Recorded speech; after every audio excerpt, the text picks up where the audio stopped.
Hey everyone, Eric Ocasio is here, and we are back with season six of Leadership is Tricky. And today I have a great guest, someone that, as we were talking before we came on, had a profound impact on me. Even though it was a small moment in time. But Lieutenant General, retired now, Milford Beagle. How you doing, sir? Hey, I'm doing awesome, Eric. How are you? I can't complain. It's cold here in Germany, so I'm here in my basement. But I just want to say thank you for taking the time to hang out with us and share your story with the audience and kind of kicking off season six. Yeah, no, I'm pleased and honored to be kicking off season six with you. And you've got some great guests lined up. I mean, the six that you posted recently, I mean, I'm pretty honored to be in that group. And then those that you've already, had podcasts with is just very impressive. So the honor is all mine. Thanks. Most of it's all organic too, because it's just some interaction that I had with folks at Tom, or I work with them at over the career at one point in time, or I went to school with them, and it just kind of just happens. And I've been very fortunate to know a lot of great leaders. So yeah, really thank you for coming on, and you're part of that tribe now. So Yeah. yeah, so and keep it in tradition with the format that we had in season five. Really, I really want to capture your story, and I really want to start at what was life for you growing up in South Carolina um, as a young Milford. Well, it was nothing spectacular. I can tell you that. Very small town. Even people in South Carolina get it screwed up because the name of it is Innery, the small city.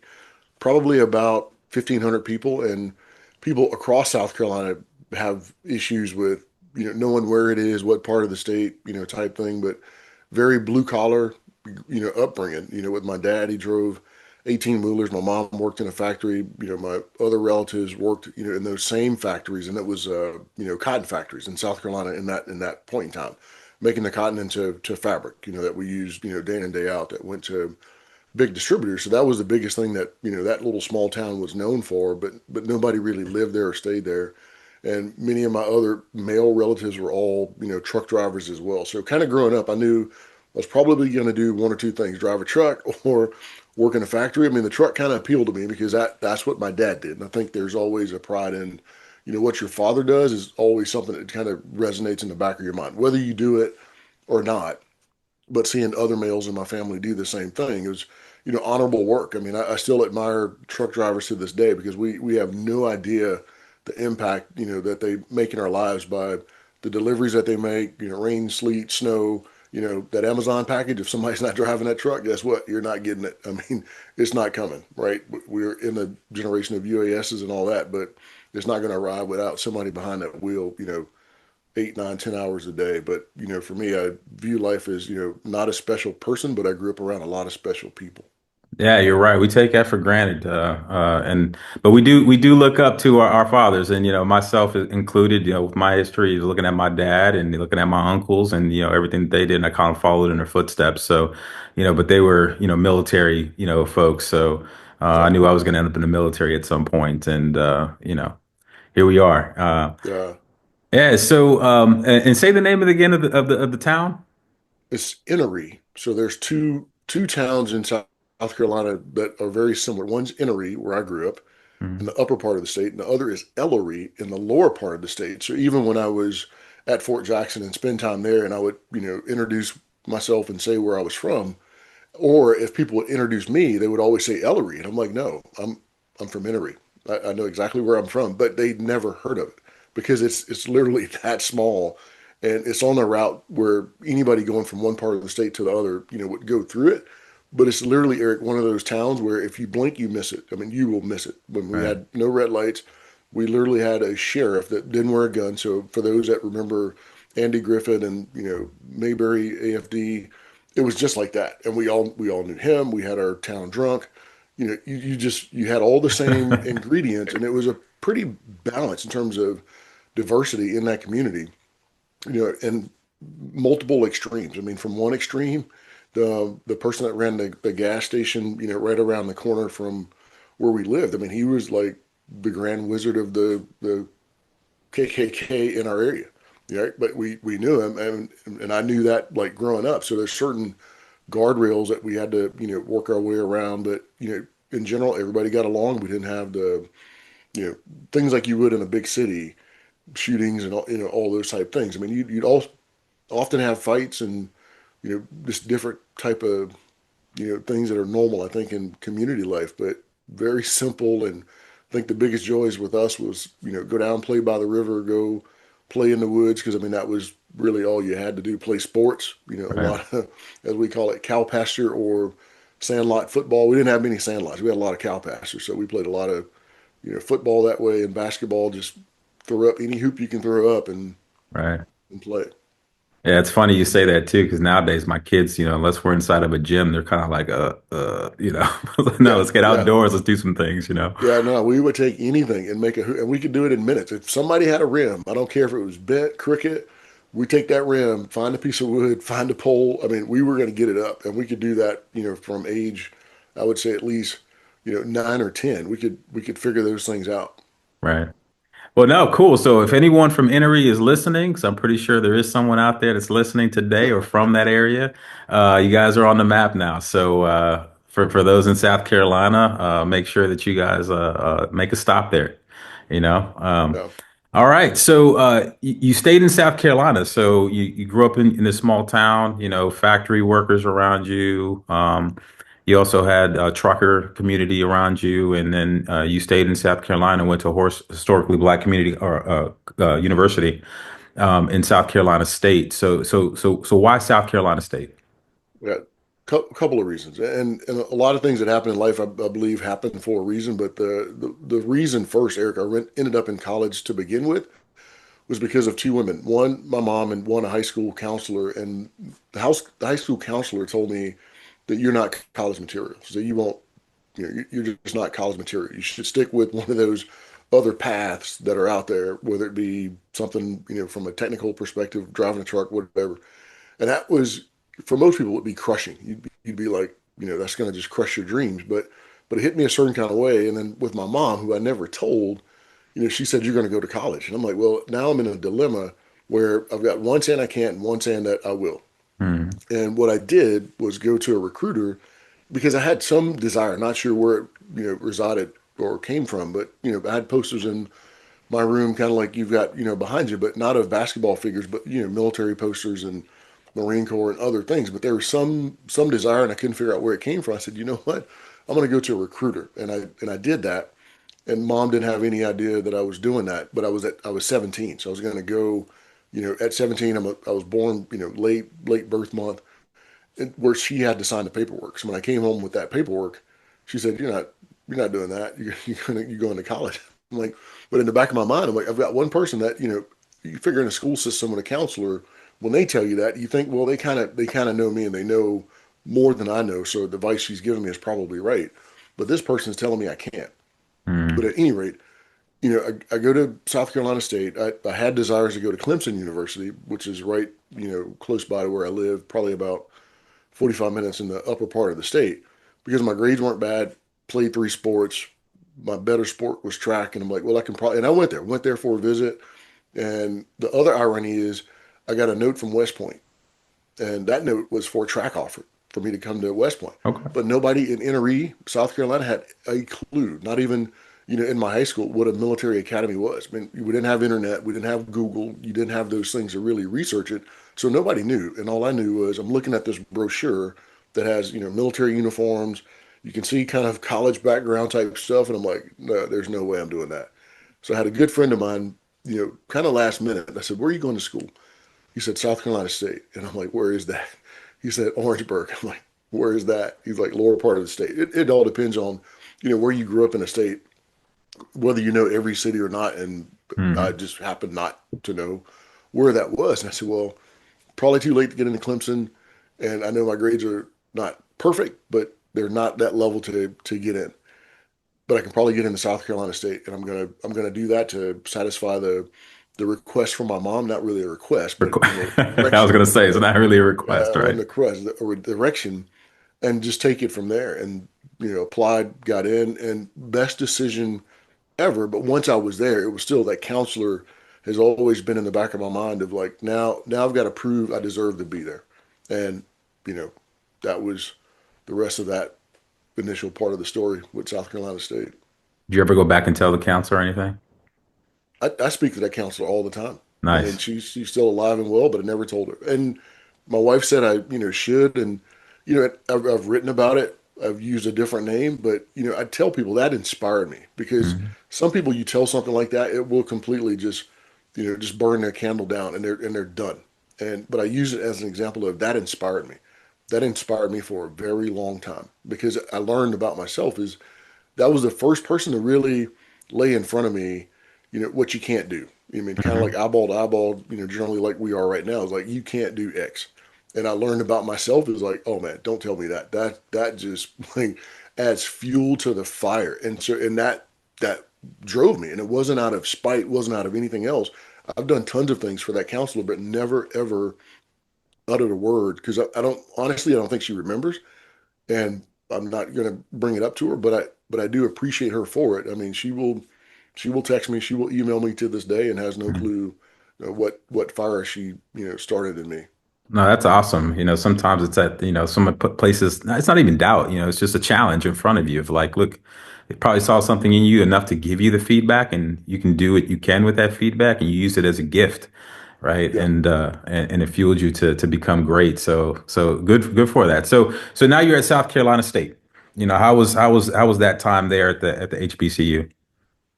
that it was different because of where I came from. And my high school was probably 80% Caucasian, probably even larger, smaller percentage for African Americans or people of color, but we were all still good. I mean, great environment to be in. So to go to the exact opposite of that, where Hmm. now the African Americans, people of color are 90+% majority, and then you have very few others. That was drastic. But the thing that I embraced was now I get to see both sides of it. Because I mean, a lot of my classmates, they'd come from actually school systems that were majority, people of color, type environments, and you could kind of get a good sense of just how they came up versus where I've came up, in I would call it diverse environment, and it was just a good mixture, just to learn and see things differently, learn more about my own culture because we didn't,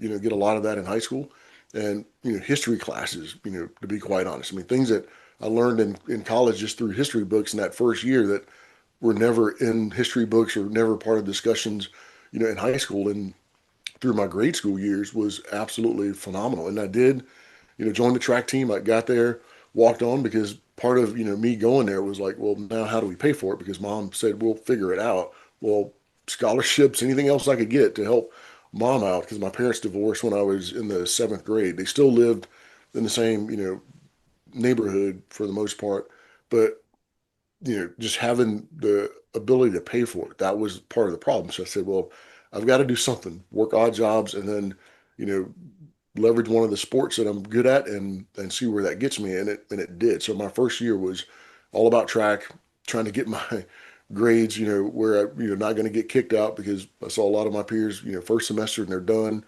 mostly Hmm. from being homesick or something like that. But made it through the first year and it was good. Met some great friends and stuck with those same friends. I mean, all 4 years. Very, very nice. And what'd you major in while you were Criminal there? justice. Criminal justice. Okay. All right. Okay. So you have that background now. Yeah, All yeah. right. Be careful what I say then. No, I mean, haven't used it in a long time, but I just knew I wasn't great at math. And I said, what major can I pick that I have, like, will not touch a lot of math whatsoever? And there are several, but criminal justice jumped out at me. I mean, I love, being from South Carolina, seeing our state troopers. And that was part of my desire. I said, well, I'll get this criminal justice degree and be a South Carolina state trooper. I mean, I thought they had the coolest cars, the coolest colors, blue and gray, kind of scary, respectable image when you saw that. And it was funny. Anytime you'd speed through South Carolina, you can see them in their little hot spots. But the gray cars they had this like blue. Can't really describe the color blue stripe. And if your headlights hit it at night, you like, oh my God. And so that blue was just something I think for the people of South Carolina, just like spoke to them in a different way. You're like, oh man, it's not gonna end well. Kind of point. You're like, that's actually pretty cool. So that's what I was gonna do with that degree.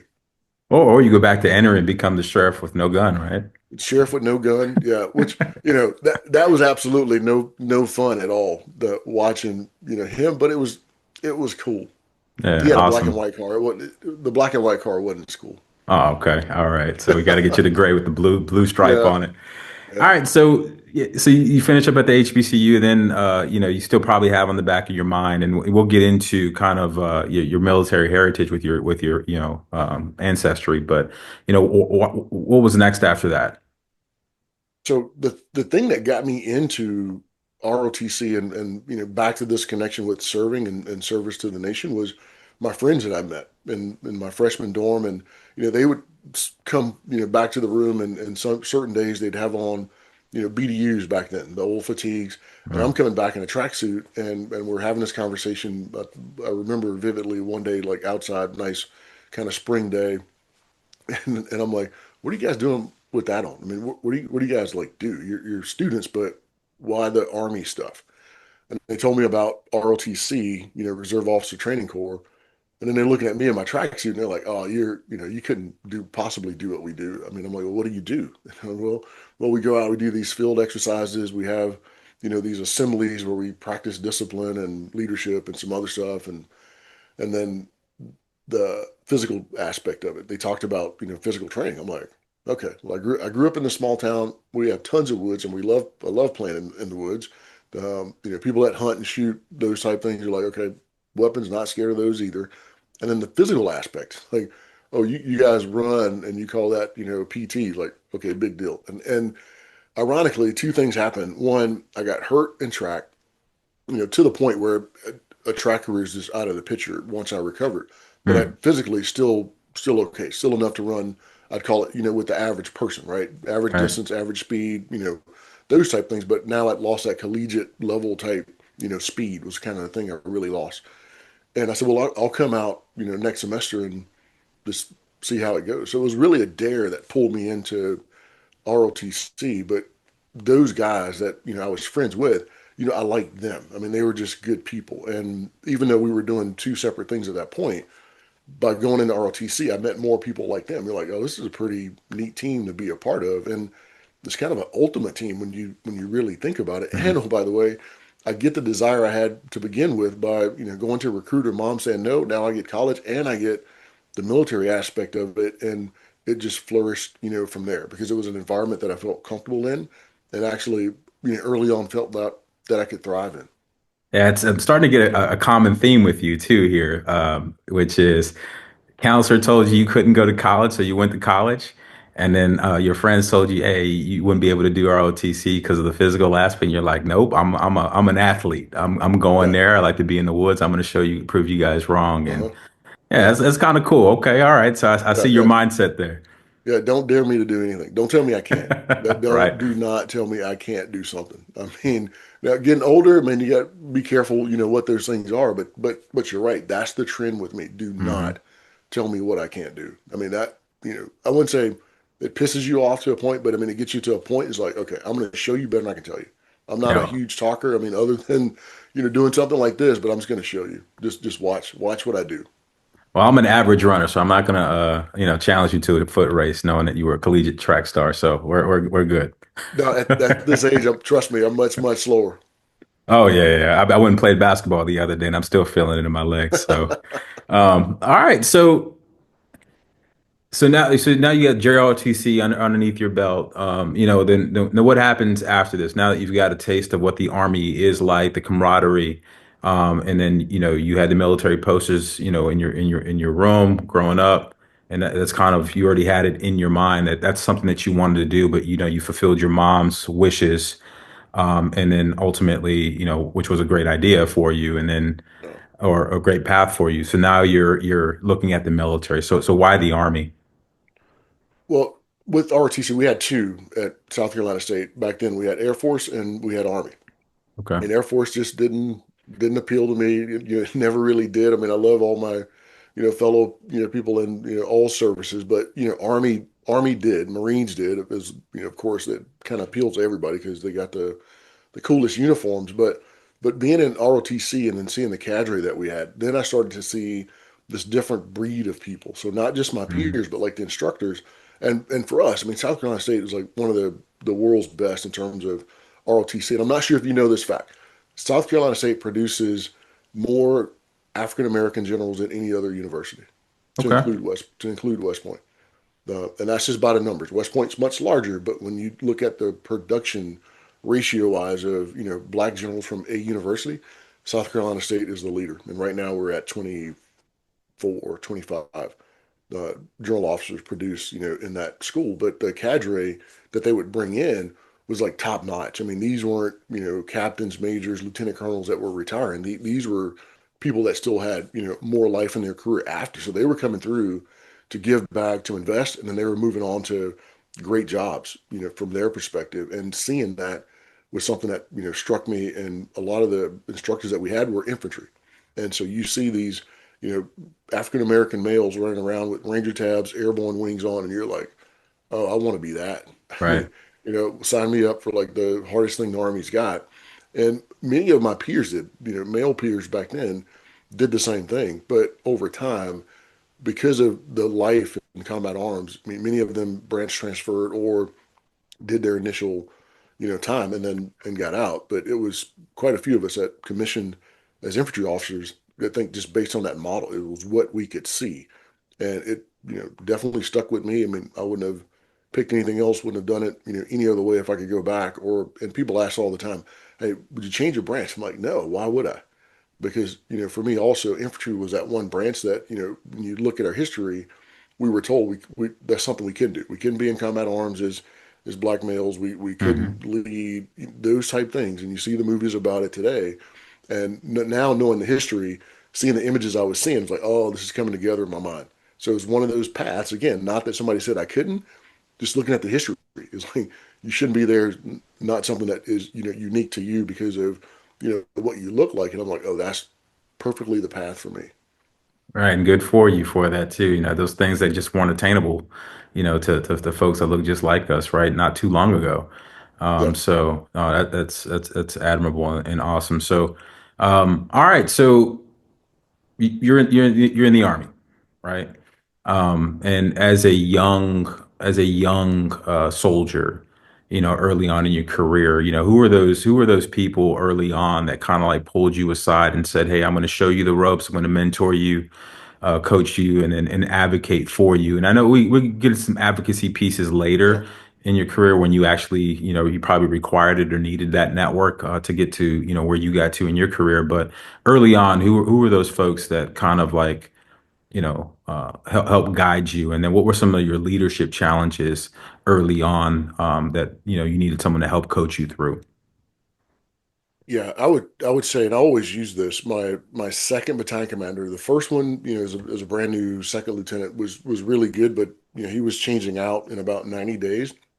But it was the second one that came in, and like most commanders do when they come in, they're going to have this period, this part of just the culture and the courtesy of just how you do things. Mhm. He would meet all the junior leaders, and so new commander comes in. Then he said, "I want to meet all the lieutenants, captains, etc." And knowing how much time that's going to take with a battalion, which is roughly 1,200 people or so, and then the amount of lieutenants and captains that are there, and then others, that's going to take up a lot of his time in the first several weeks. Well, when our turn came, for me and a cohort of my peers, I watched him, Eric, go in and out in about 3 or 4 minutes, and it struck me like, is there something they're saying, or they're not, saying things the right way, or because you're always thinking about the first impression, right? Or they not making a good impression. And when my turn came, I go in, and so that's when I lost Milford. So nobody's called me Milford since that point because he asked me two things. He said, one, what do you go by? And I said, well, it's kind of on my name tag. I mean, Beagle. That's what in sports people call you by your last name. Hey, Ocasio, hey, throw the ball. Right. I mean, you just kind of go by your last name. And he said, well, that's not going to work. And he said, well, what about? He thought about it for a second. He said, what about Beags? And I'm saying, sorry, that sounds great to me. And I mean, I'm standing there at attention. He could have said Mickey Mouse, and I'd be like, sure, I'm fine with that. I mean, whatever. He said Beags. I'm sorry, I'm good with that.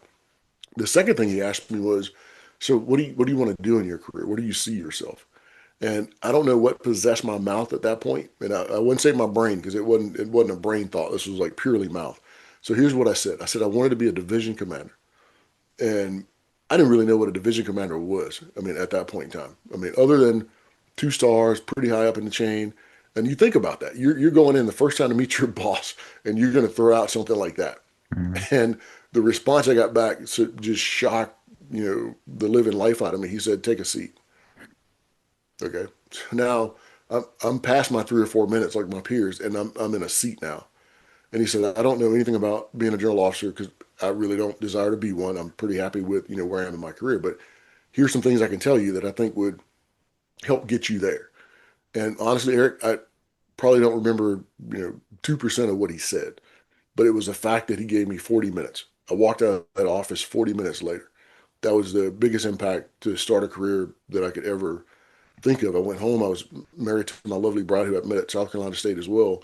I told her, and she asked me over time to like, she said, "You need to change that story because I I remember saying I wanted to be a general officer." She said, "You came home and told me you told him you want to be a division commander." And I'm like, I said, "Did I say that?" And so I always go with, what she says because I told her. And I found his name is Colonel Lowe. I found him 25 years later, and by that point I made it to 1 star. And I said, "I just wanted to call you and say thanks for," and I said, he remembered me. He remembered Beags, ironically. I said, "You probably don't remember the conversation, the word said." I said, "Honestly, I don't, but I will never forget the fact that you gave me 40 minutes of your time. And once you gave me that, that's a gift I had to do something with." And that is what inspired me, from that point, because now I'm trying to live up to the expectation of somebody that gave me 40 minutes of their time that they probably didn't have to do good on it, to make a return on that investment.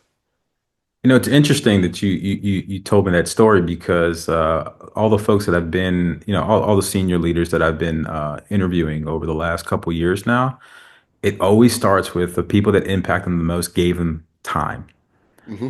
And whether it's early in their career, maybe mid-career where they're at a crossroads, someone saw something in them and gave them some time to help either talk them off the ledge or to help inspire them or motivate them or whatever the case may be. But it just comes down to is if you want to impact someone's life, is just give them a little bit of time, Yeah, yeah, and they hold on to that. So thank you for sharing for that piece. And for those that are listening, it's if you want to make an impact on someone's life and you really mean it, just take the time, yeah. and that people hold on to that for a long time.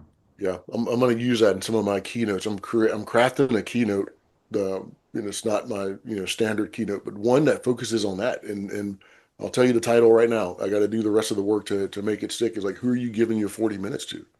And you say 40 minutes today, people would be like, "Oh, that's I don't have time."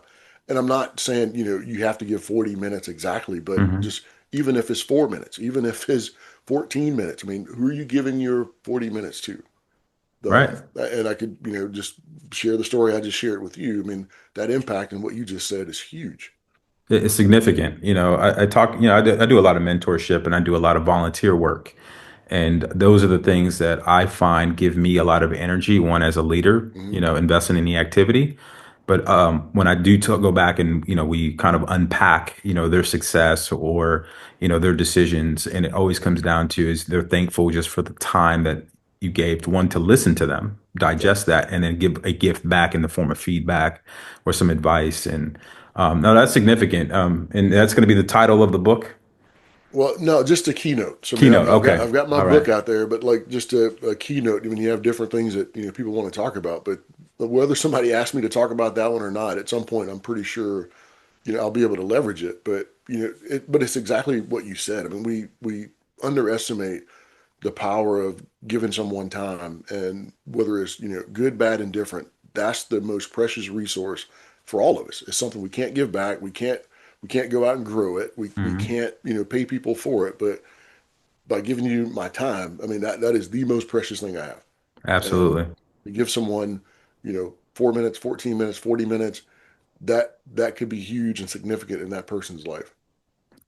All right. So let's fast forward a little bit. All right. So in order to get to a general officer, you had to do battalion command, right? And this was your time in battalion command where you got your 40 minutes. So let's talk about your first.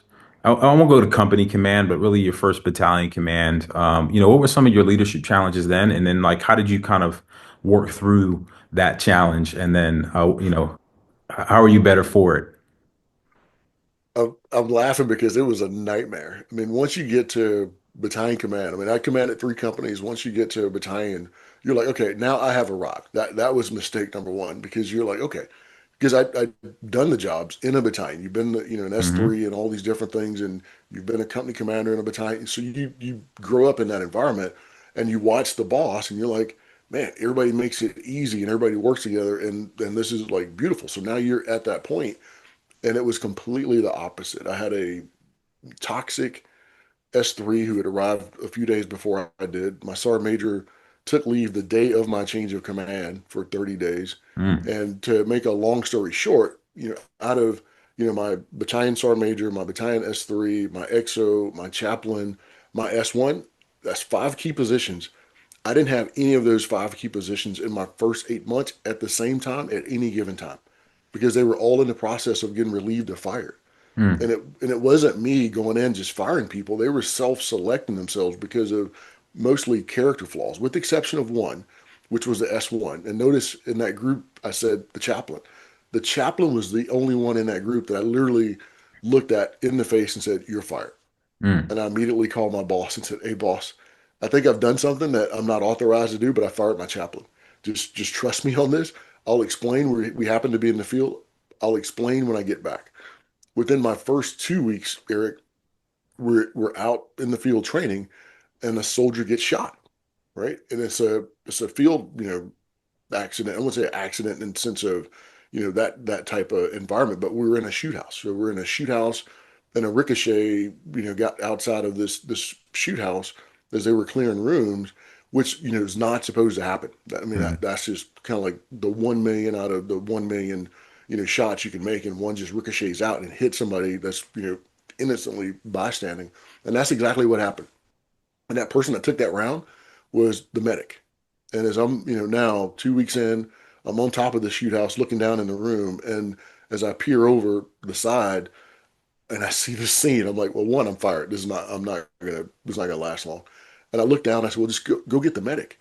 And soldiers looked up at me like I had something growing out of my head. They're like, sir, this is the medic. And I'm like, oh, because I didn't know all the people in the organization yet, right? right. And I said, this is not good whatsoever. And I tell young leaders that when anytime, fog and friction roll in, you have a problem. I said, make a phone call. I don't care who it is, just make a phone call. Well, I made two. I made one back to the brigade headquarters to the three. And I said, just hold as many key leaders as you can because I know they're all going to ascend on me and this battalion here in probably 30 minutes. And then I called my wife and said, all those boxes you're unpacking right now, stop because this job is not going to last very long.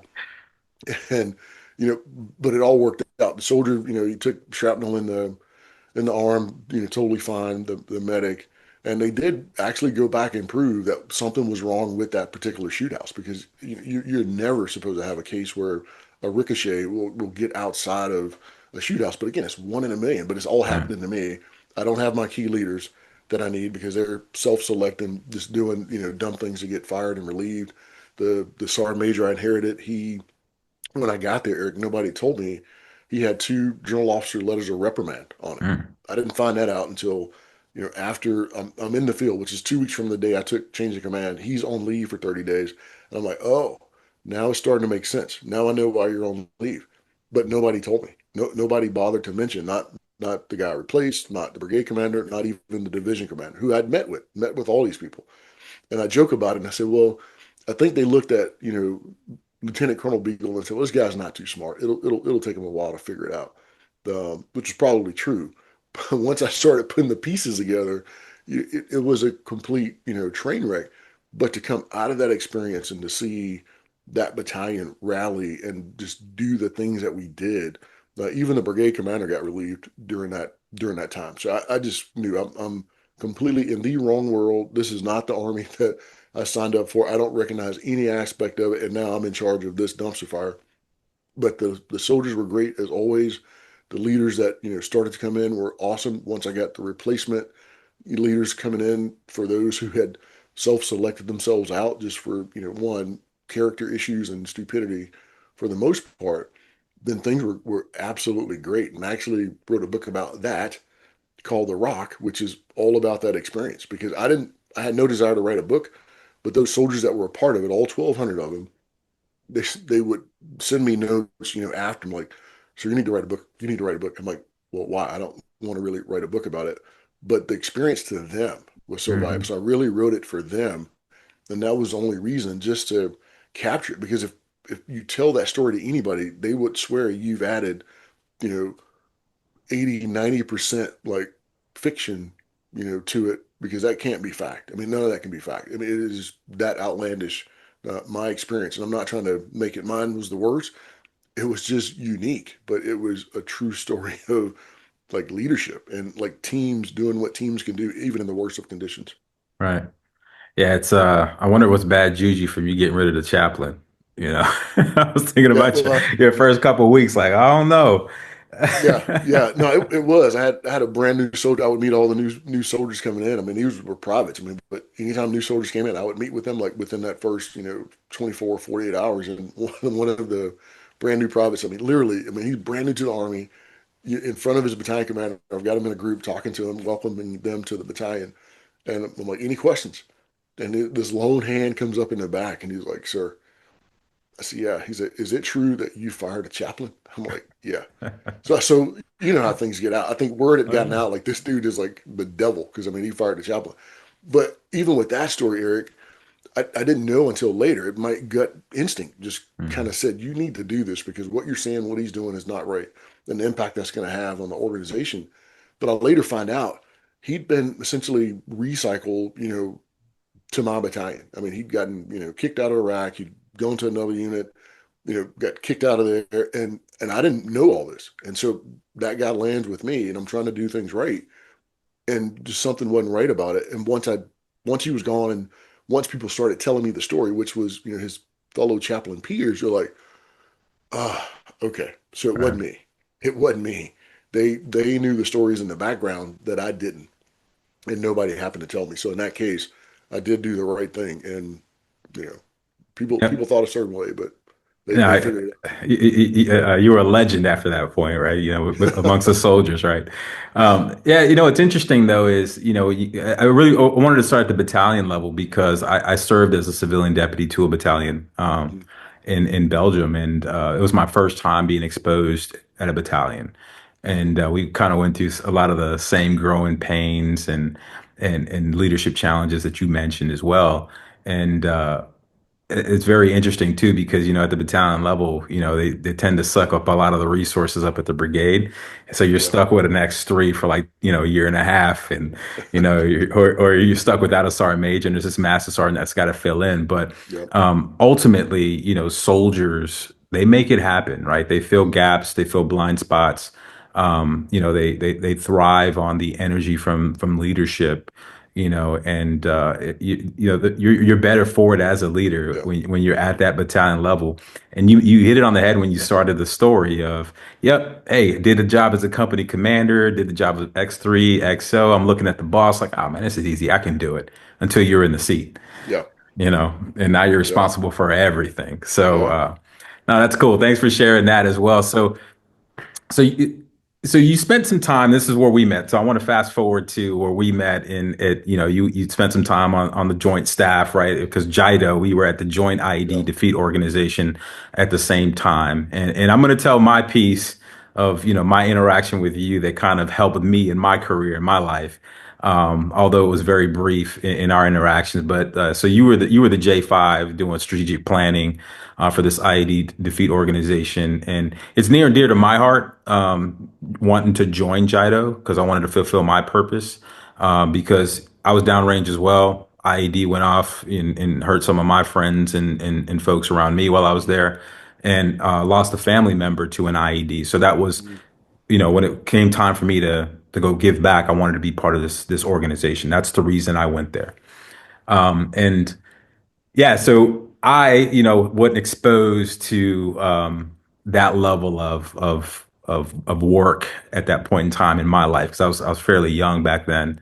And I remember coming out of a meeting with our 3 star, and I had gotten beat up the whole meeting. Right? It was about budgets. It was about, yeah, how many people do you need? Why do you need them? And I was not prepared. I'm not. I'll put it out there. I was not prepared at that point in time. And I came out, you put your arm around my shoulder and you said, keep working hard, right? Be prepared next time. Don't let this dim your light. And for anyone that knows me that's listening right now, knows I say that all of the time, you know, and that was very impactful for me. And I just want to say thank you, from my mouth to your ears while we're on here. Very brief interaction, because, you went on to go be the three and you were driving, operations, not just for Iraq, but Afghanistan and anywhere IEDs across the world. And it was a very complex mission set. But that interaction between you and I, at that moment in time, because I was leaving that room deflated, and that helped pick me up and give me back some energy, and I've carried that on, as I've had success in my career field and moving on. So I just wanted to highlight that, before we got off here. Yeah, no, you're absolutely welcome. And that investment, I'm glad. But you're one of those types, right? You'll take that and run with it and not just continue to sulk in your own, misery and everything else. But you took that and it like meant something to you. And I'm just glad you're one of the types that will take something like that and just like run with it. Yeah, I appreciate that. All right, so now, right, we're gonna get to the meat and potatoes here because I think this is an incredible story, right? You going off to Fort Jackson, right? And taking over that installation. So this was in 2018 Right. when you took that over. 100 years before that, your great grandfather Walter Beagle was also called up for World War One, and he was assigned to a labor company there at Camp Jackson at the time. Yeah.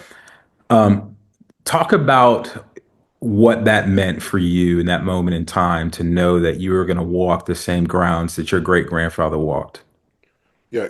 Going into it, Eric, it didn't land as heavy because I really didn't know like all the details. Like my great grandfather, the story that I tell people that is the thing that they really don't know is like I knew him. Like he passed Hmm. away when I was like 15 years old, and the thing that I didn't know was that he'd served in World War One. I mean, he never brought it up. I mean, I was much younger, and we never really had those conversations. But even at the point where I got my driver's license, I go over and visit on my own, we never had those type conversations, but I got to know the type man and person that he was, for many, years, early years of my life. And it was just one thing that he never brought up. Nothing was on the wall. There was no memorabilia from, World War One. But it wasn't until, I joined the army later that I have relatives telling me that, hey, your great grandpa was served in the army, right? I'm like, no, I didn't know that. And then they would say, well, he was in World War One. No, I didn't know that either. Well, why did anybody bother to tell me? And I think growing up, not that anybody knew I was going to be in the army, why would they? That was just a moment in someone's life that, given where we grew up, I mean, all about, farming and factories and everything else, Hmm. probably not as significant. He did his part, did it well. And so when I got to Fort Jackson, I had his records. I did enough homework to let me get his, enlistment records, some other things, and just kind of see. And just through different things, as you can find it now very easy.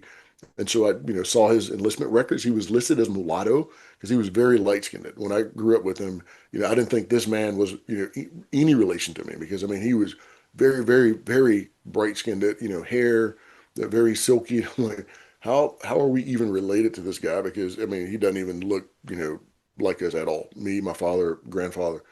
And, so I see that. I'm like, mulatto, that makes sense.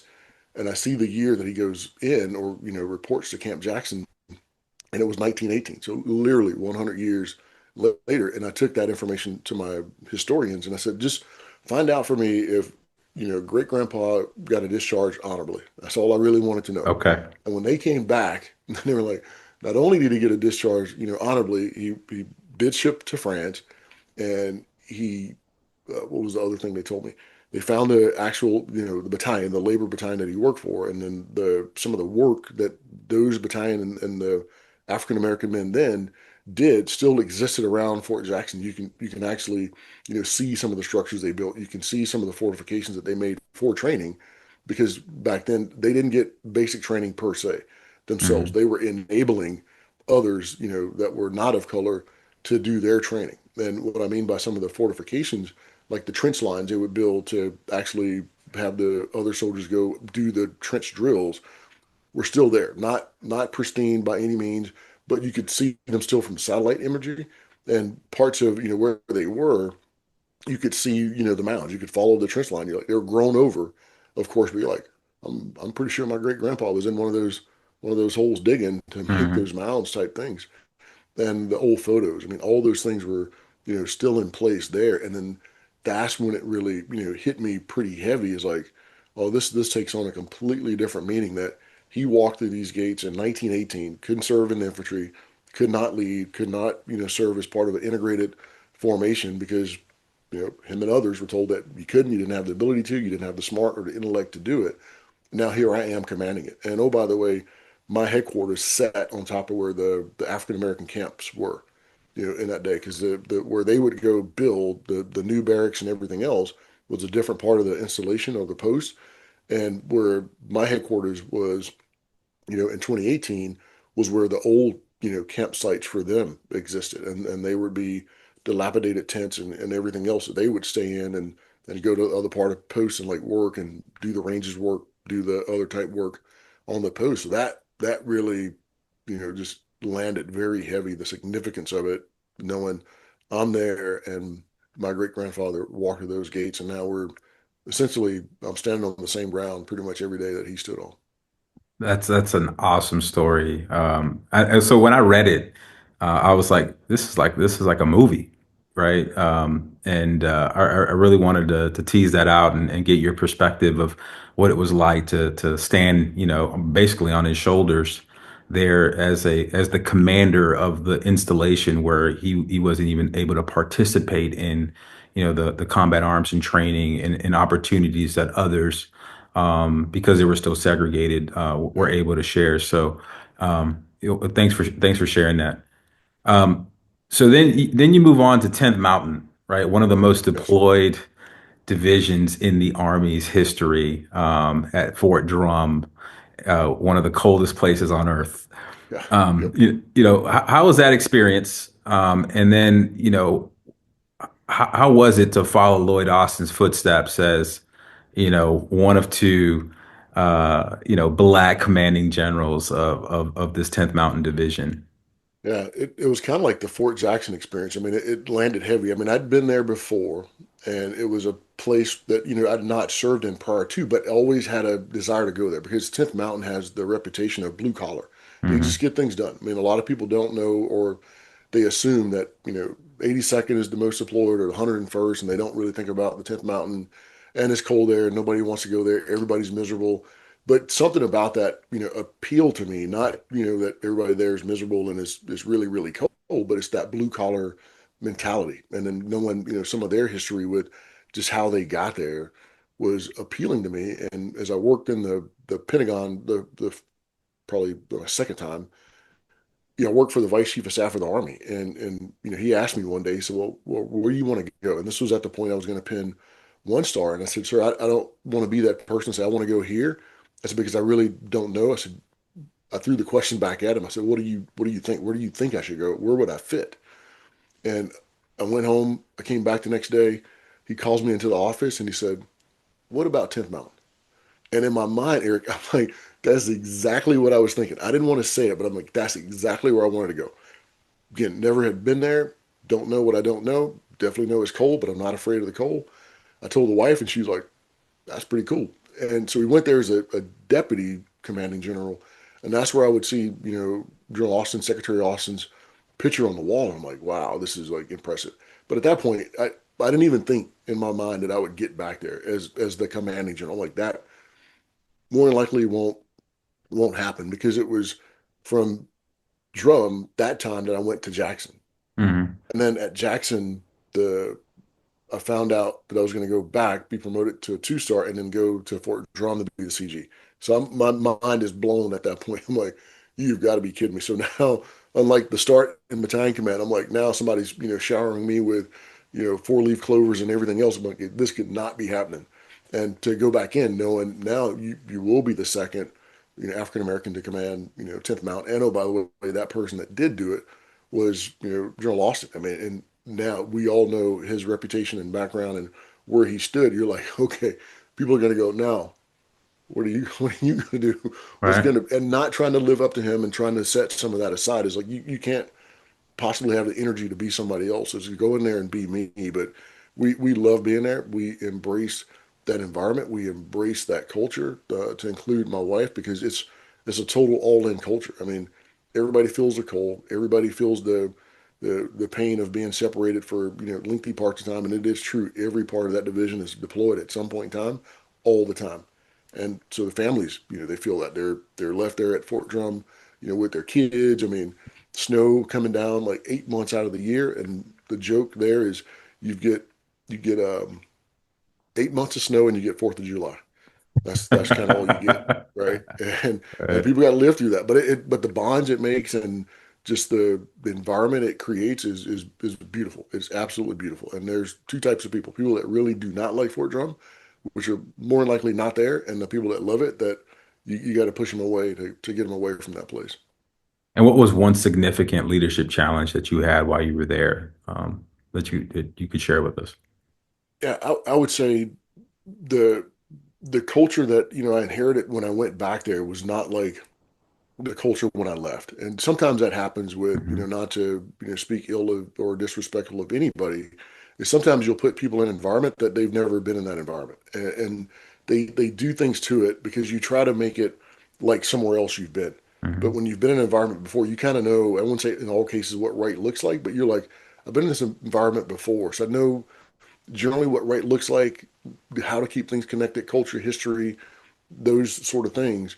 But when somebody that's never been in that environment goes there, they're trying to make it something that it's probably really not, or make it like something for that leader to feel like somewhere they've been. So when I inherited Fort Drum as the commander, things were a bit out of whack. So I had to put things back into perspective, repair a lot of things in terms of just leadership in general that had been kind of sacrificed for other reasons, Hmm. and that was a not so much of a challenge, but it was a lot of work to like put things back together and then put it back in a context that was true to that division, that culture, and that part of the country. Right. All right. So then you move on to the Combined Arms Center, and you were the first African American commanding general there. Um, so how was that experience? It was one coming in that really nobody really talked about. The some people I left 3 years later and got notes like, I didn't know you were the first African American. I'm like, yeah, because it was brought up, I think, in some initial interviews and a couple of articles here, but it just wasn't thought of necessarily in that sense. And I think people confuse it with the history of Fort Leavenworth and the Buffalo Soldiers and the Buffalo Soldier statue and Colin Powell's involvement in that and the other leaders that have come through. So people automatically assume, well, at some point in time in the history of Fort Leavenworth since 18 60s, probably had a black commander. It's like, no, never. I mean, first one.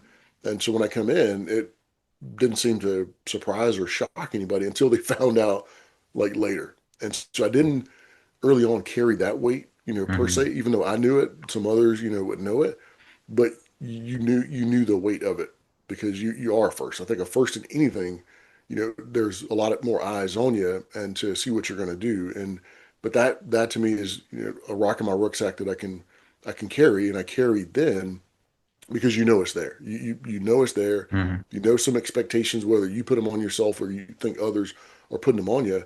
You have to embrace that because I think if you don't, then it will make you feel a certain kind of way and make you not act so much your own self because now you're trying to do things for others. It's like, yep, I'm the first, but guess what? I mean, I'm here for a reason. It's not because of my color, and Right. that's what I wanted to shine through more than anything else. Yeah, and if anything's shown in your previous assignments and your journey up to that point was, you had the right mindset, you had the right leadership ability. That 40 minutes carried you all the way to 10th Mountain Division. And then, you were recognized and they were rewarded with your leadership, at the Combined Arm Center. So, as we're coming up on time, we got about 5 minutes here. So, I did want to touch on one of your mantras is always quit tomorrow. What does that mean? And then why that mantra? Yeah, always quit tomorrow resonates deeply with me because there's, times in our lives, personally, professionally, I mean, you'll bump into something that, you want to give up. You don't want to move forward. I mean, kind of like your story of you might get that butt chewing that's so bad, you're like, you know what? I'm done with this. I'm not, and if you put in your mind, like, well, quit tomorrow, right? I mean, and Colin Powell's got a similar rule is it always looks better the next day, type mentality, but always quit tomorrow. And when you think, today's the day I'm going to quit, it's like push it off a day. When that day comes, then you push it off another day. So you just Mm, keep kicking that can, going, okay, well, I'll quit tomorrow. It's even worse today than it was yesterday, but I'll quit tomorrow. Just let me right. get through the day. Let me keep pressing, and then I'll quit tomorrow. Tomorrow comes, I got to quit tomorrow. And you just keep pushing it, and then you find yourself building yourself in a different way because that's just resilience is really Mm, all it is. I mean that's you building your resilience for anything that comes up because you've got something that gives you a bit of a backstop. It's like I can feel good telling myself I'm going to wake up today and I'm going to quit because I told myself yesterday I'm quitting today. Oh, but I forgot. I'll quit tomorrow. Right.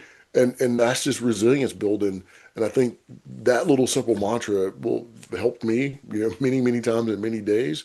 If people, can resonate, if that resonates with people, use that to just help build themselves because it's okay to go, you know what, I just want to quit. This is, I'm just done. I'm just really mhm. done with this. It makes you feel good, but then there's nothing that really makes you get up off that knee. You'll stay there forever. But if you just have something in the back of your brain that goes, okay, well, go ahead and get up and then just do it tomorrow. Well, that makes you feel good too. Now I've got something to look forward to. And it's going to cause me to get through, this point in time to get to that day. But when I'm there, the cycle just starts all over. Yeah, it resonates because a lot of the senior leaders, whether they're CEOs or they're professional athletes, or even the senior military leaders that I've had on the podcast, they've all said that they've all written that letter of resignation, or hey, I was going to quit that next morning, and they said, let's go sleep on it, or they talked to one of their mentors or their coaches, and hey, just give it a minute, and work through it, and they wait till tomorrow, Yeah. and it doesn't come, but they're better for it, right? Because they use some of those negative points in their Hmm. career or those doubts that might creep in or Yeah. that frustration or resentment, and they use it as fuel, Right. for them to be great. And all right, so you wrote a book, and I read your book, and I actually loved your book because I think it's a great manual for anyone out there in leadership, whether you're a senior leader, junior leader, someone just kind of in middle management trying to figure it out. But it's called When the Map Runs Out. And it has three common themes, but I really wanted to just focus on one before we get off here. But it talks about values, right? Having the right judgment. But it also talks about clarity and finding your true north. Can you just expand, why that book and why that message? Yeah. So coming out of, all my years of leadership, I mean, the things that we hear about is always like your true north, your true north. And those are great books written about it. Lots of leadership books written about many, many things. But in my view, there was nothing that really lays it out to where you can comprehend, the aspects of leadership because leadership is brutally ambiguous and it's hard to figure out. You'll never master it, at least in my view. You'll never really master it.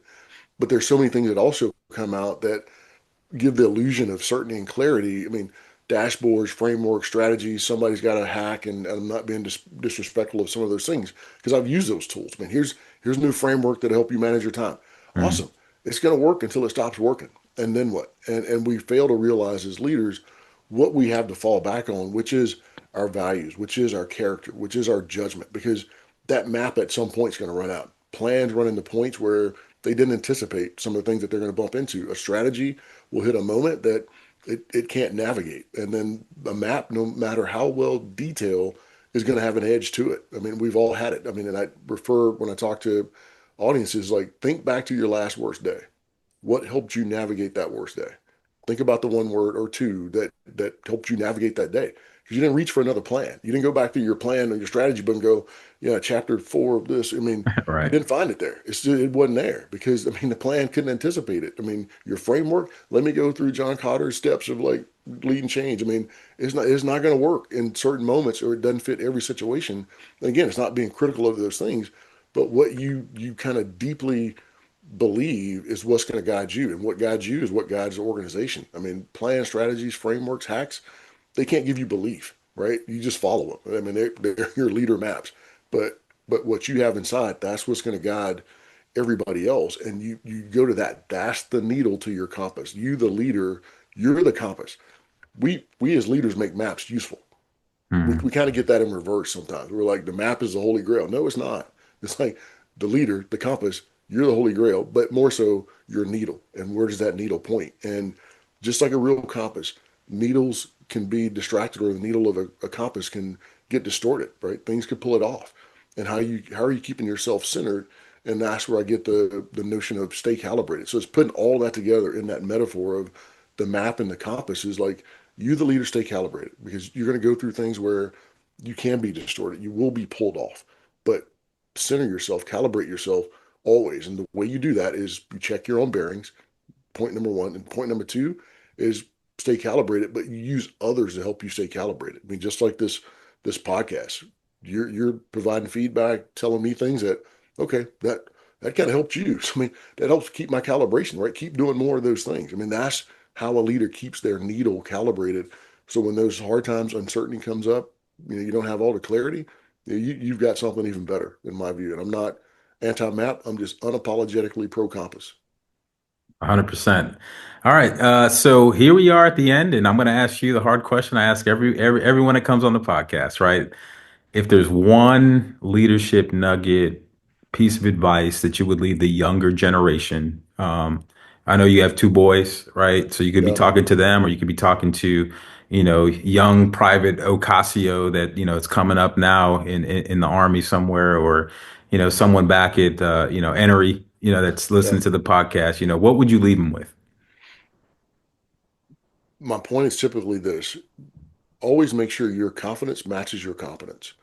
Because when it doesn't, we're all used to the term imposter syndrome, and we don't have a lot of esteem, and we don't feel sure about ourselves.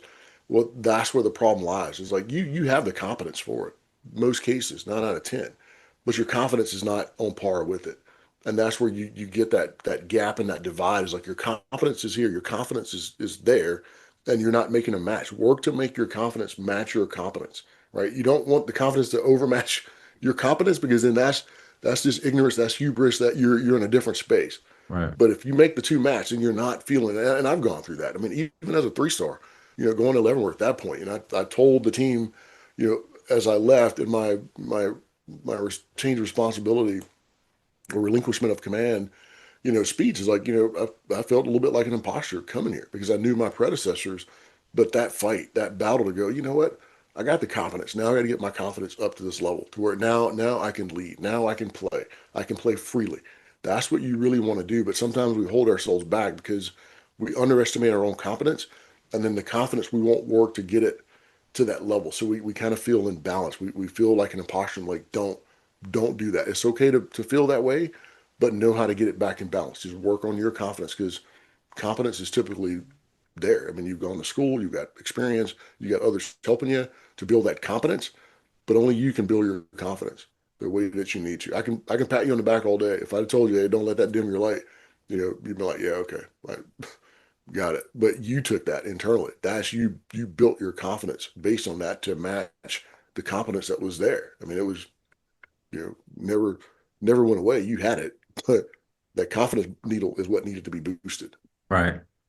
All right. So, one to all those that are return listeners to Leadership is Tricky, I want to thank you guys for tuning in today.